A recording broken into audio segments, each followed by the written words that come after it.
देखिए, लालू यादव जी को लगता है कि वही 90 का दशक है। इस समय हम बूथ लूट लेते थे, एमएलए बना लेते थे और सरकार बना लिए थे।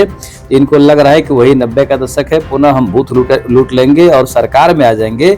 ये सुशासन की सरकार है, एनडीए की सरकार है और जनता भी जागरूक हो चुकी है। वो दिन पुनः कभी नहीं आने वाला है कि लालू जी सत्ता में आएंगे। और जब लालू जी सत्ता में आए तो बिहार के खजाने को, सरकार के खजाने को लूटने का काम किया और उसके अलावे कई तरह का घोटाला, चारा घोटाला से लेकर अलकतरा पीने का काम किए। इसके अलावे जो व्यापारी वर्ग थे उनका एक्सटॉर्शन करने का काम किया, अपहरण करने का काम किया, हत्या कराने का काम किया, लूट कराने का काम किया। इतना सारा काम होने के बावजूद भी फिर से जब ये अभी अंतिम समय इनका चल रहा है राजद का, तब ये फिर से डरा रहे लोगों को कि हम जबरदस्ती सरकार बना लेंगे। जनता देख रही है, जनता पूरी तरह मुस्तैद है, जनता इन बातों का जवाब देगी कि सत्ता किसका बनेगा। नमस्कार, मैं विकास सिंह। देखिए, बिहार में विधानसभा चुनाव की शंखनाद हो गई है। तमाम पार्टियां अपनी अपनी तैयारी कर रही है, लेकिन आरजेडी सुप्रीमो लालू प्रसाद यादव का एक बयान आता है और वो कहते हैं कि किसी भी कीमत पर हम एनडीए की सरकार बनने नहीं देंगे। अब देखने वाली बात होगी कि इसका नतीजा क्या कुछ आएगा, लेकिन इस बयान के बाद बवाल मचा हुआ है। तो दूसरी तरफ नीतीश कुमार की पार्टी पर एक आरोप लगा कि रोजगार को लेकर उन्होंने एसटी एससी की हकमारी कर ली है। तो हम तमाम मुद्दों पर बात करेंगे और बात करने के लिए इस वक्त हमारे साथ में बिहार सरकार के मंत्री नीरज बबलू जी हैं। स्वागत है सर आपका। सीधा शुरुआत लालू प्रसाद यादव से करते हैं। लालू प्रसाद यादव का बयान कि हम एनडीए की सरकार 2025 में बनने नहीं देंगे। देखिए, लालू यादव जी को लगता है कि वही 90 का दशक है। इस समय हम बूथ लूट लेते थे, एमएलए बना लेते थे और सरकार बना लिए थे। इनको लग रहा है कि वही 90 का दशक है, पुनः हम बूथ लूट लेंगे और सरकार में आ जाएंगे। ये सुशासन की सरकार है, एनडीए की सरकार है और जनता भी जागरूक हो चुकी है। वो दिन पुनः कभी नहीं आने वाला है कि लालू जी सत्ता में आएंगे। और जब लालू जी सत्ता में आए तो बिहार के खजाने को, सरकार के खजाने को लूटने का काम किया और उसके अलावे कई तरह का घोटाला, चारा घोटाला से लेकर अलकतरा पीने का काम किए। इसके अलावे जो व्यापारी वर्ग थे उनका एक्सटॉर्शन करने का काम किया, अपहरण करने का काम किया, हत्या कराने का काम किया, लूट कराने का काम किया। इतना सारा काम होने के बावजूद भी फिर से जब ये अभी अंतिम समय इनका चल रहा है राजद का, तब ये फिर से डरा रहे लोगों को कि हम जबरदस्ती सरकार बना लेंगे। जनता देख रही है, जनता पूरी तरह मुस्तैद है, जनता इन बातों का जवाब देगी कि सत्ता किसका बनेगा। आप कह रहे हैं कि राजद लूटपाट करती थी। राजद के शक्ति सिंह जो मुख्य प्रवक्ता है, उन्होंने कहा कि अगर एनडीए 2005 का समय का काल गिना रही है तो मंच पर आ जाए, हम उस समय का काउंट कराएंगे कि लालू जी ने क्या कुछ किया और किस तरीके से घोटाला आप लोगों ने किया। उसको लेकर वो सीधा चुनौती पेश कर है ना, मुंह खुलता है। कोई घोटाला का नाम काहे नहीं ले रहे हैं? कोनो घोटाला लेकर आइए ना सामने में। हम तो बता रहे कि चारा घोटाला में सजा हो चुका है, प्रूफ हो चुका है, बार बार जेल जा रहे, जेल से आ रहे, अलकतरा पी गए।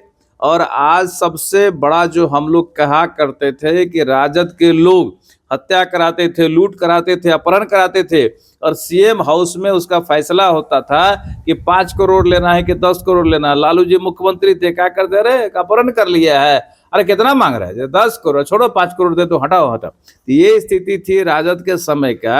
आज हमारे आरोप को उनके ही परिवार के लोगों ने प्रूफ करने का काम किया, मोहर लगाने का काम किया। तो हम जो बोलते थे, जनता आज देख ली कि हम सही बोलते थे, ये लोग झूठ का खेती करते, अफवाह फैलाते हैं। तो जनता किसी अफवाह में आने वाली नहीं है। जनता तय कर चुकी है कि आने वाले 2025 में 2 अंक में आरजेडी को नहीं जाने देंगे। आप लोगों ने सर नीतीश कुमार एक फैसला लिए एसटी एससी वर्ग को लेकर कि जो चौकीदार समाज है उनको अब जनरल वैकेंसी कर दिया गया है। इसको लेकर क्या कहेंगे? चौकीदार में आक्रोश नजर आ रहा है। क्या नीतीश कुमार चिराग पासवान से बदला ले रहे हैं जो चिराग पासवान ने 2020 में किया था? देखिए, ऐसा कुछ नहीं है, किसी से बदला लेने की बात नहीं है। एनडीए की सरकार है और सबके हित में काम करती है और जो हितकर होगा, राज्य हित में होगा, वही काम होगा।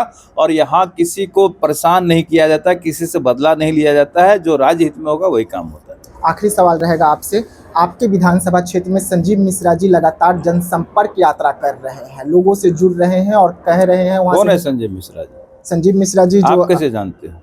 पनोरमा सिटी के सीएमडी हैं। आपसे मिले थे? कहाँ है पनोरमा सिटी? जी नहीं, हमसे नहीं मुलाकात हुआ है। तो लेकिन जिस कैसे जानते? पूरे 243 विधानसभा, दूसरे विधानसभा की चर्चा नहीं है। नहीं, हमारे विधानसभा में सुन लीजिए कान खोल करके, हमारे विधानसभा में मैं 5 बार जीता हूँ। जी। आरजेडी हर बार एक्सपेरिमेंट करता है और हर बार हमारे खिलाफ नया नया कैंडिडेट आता है। और जिसका आप नाम ले रहे हैं ना, उसको 2000 वोट आया था पिछली बार, समझ गए ना। लेकिन पिछले बार वो निर्दलीय थे, इस बार 2000 वोट आया था। मुकेश सहनी की पार्टी से आ रहे मुकेश हैं। सहनी कहाँ रहेंगे, उसका भरोसा है? उसके पार्टी का भरोसा नहीं है तो उसका कौन चीज नाम ले रहे हैं? वो कब कहाँ जाएंगे, कौन पार्टी में जाएंगे, भरोसा है? पहले जाके पूछे मुकेश सहनी कहाँ किस दल में है। लेकिन परेशानी हो सकता है आपको, क्योंकि जनता में जिस तरीके से वो जा रहे अरे हैं। जनता हमारे साथ है जी, कोनो पार्टी हमारे साथ में है? जनता हमारे साथ में है। हम हर हाल में जनता के ताकत पर जीत करके आते हैं, किसी सीटी फिटी के नाम पर जीत करके नहीं आते, समझ गए ना। चलिए ठीक है। देखिए, बिहार सरकार के मंत्री है नीरज बबलू जी हैं। अपने विधानसभा क्षेत्र को भी लेकर इन्होंने साफ तौर पे कहा कि जनता हमारे साथ है और जनता हमें चुनकर भेजती है विधानसभा में। लेकिन लालू प्रसाद यादव पर